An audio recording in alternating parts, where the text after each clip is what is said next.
Escaping the rear naked choke, as the name suggests, is a defense you can do when you find yourself on the ground inside the opponent's rear naked choke. Let's take a look. So, in this case, I'm playing the role of the bad guy, and Gregory here is the good guy demonstrating the technique for you. And you can see here I've got my legs wrapped around his body. I could have my feet tucked under his knees, but I'm going to not do that. I'm squeezing tight against his rib cage using my thighs. And my right arm, go ahead and not resist, my right arm is attempting to go under his chin so that I'm squeezing his neck with my bicep and brachioradialis, grabbing my own left bicep, and then the left hand goes behind the neck. And then if I just squeeze everything really tight, I can restrict blood flow to his head, and I can also close off his airway. So the first thing Gregory's going to do in response to all this, the moment he feels his arm come around, is he's going to scoot down and he's going to tuck his chin. Because now the best thing I have is just this weird kind of face hug. His throat and his neck are no longer in danger. It's not going to feel comfortable for him, but he's not going to fall unconscious or potentially die. Now, upon realizing that, the opponent is going to maybe try some other things. Gregory's response, though, immediately is going to be to dig his elbow and draw circles into my inner thigh, which hurts a lot. And that alone might be enough for me to just let go and push him, and he's got his escape. At the same time, and he's going to commit his weight to that. He's going to lean into it a little bit to really make sure that's working. And because he's leaning to the left, his right hand, instead of doing an elbow, is going to form an eagle talon. If you can see here, he's grabbing my inner thigh. If he can really reach in deep between his body and mine, he can maybe even squeeze higher up on the thigh or grab the opponent's groin. All of that is to compel me to let go. So let's see that one more time here. So I'm reaching, he's got the tuck and the scoot, he starts working these things, and now this is where we may find ourselves, right? The opponent is going to just try to salvage whatever he can here and maintain a dominant position. So in response, Gregory's going to start shrimping out, and he's going to take his left elbow, work it into my thigh, his right elbow into my thigh. Sorry, I got that backwards. Right elbow, then left. And at this point, his right elbow is drawing circles into the groin.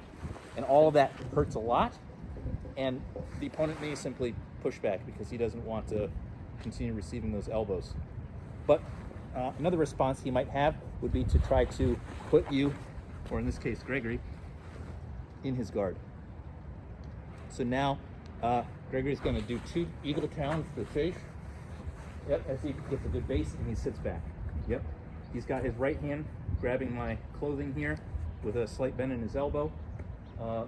Left hand is grabbing my pant leg with his elbow against my thigh. And all of this is to prevent me from getting head control and neck control. Go ahead and don't do such a good job here. If he's not careful, the opponent may try to pull him down for some kind of fancy arm lock or triangle choke. And so his job is to sit low, have good posture, and have these arms, one on the leg, one on the solar plexus here, so I can't do what I want to do. From here, he's going to drop 1 or more punches into the groin, which is really going to soften the opponent up, and he's going to start to crumple his legs in like a dead spider.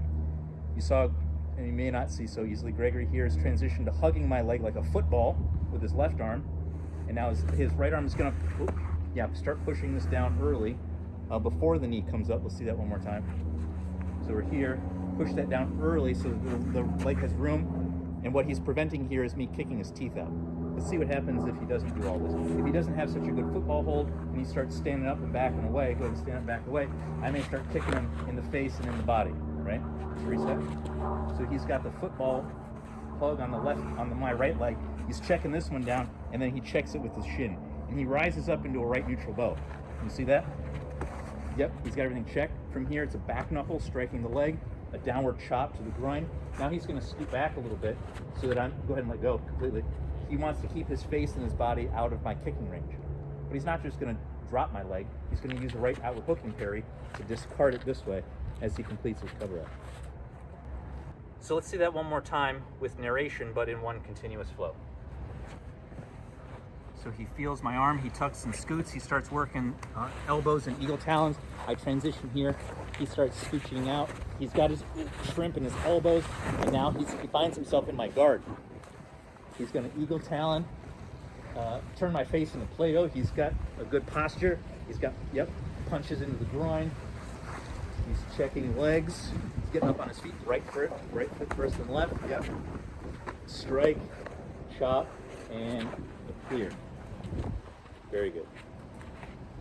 So there you have it for escaping the rear naked choke.